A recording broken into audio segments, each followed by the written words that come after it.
Agora sim, sem mais inscritos para declaração de voto, solicito às vereadoras e vereadores que registrem os seus votos.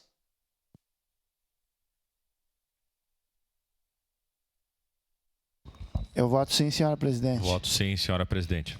Vereador Sandro Fantinel, ao microfone, vota sim. Vereador Lucas Dil, vota sim. Voto sim, senhora presidente.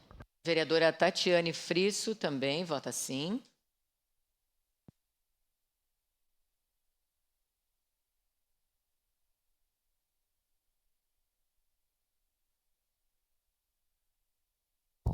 Voto sim, senhora presidente. Voto sim, senhora presidente.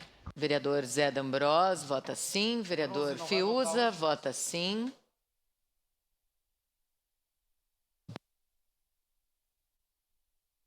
Encerrado o registro dos votos, encerrada a votação.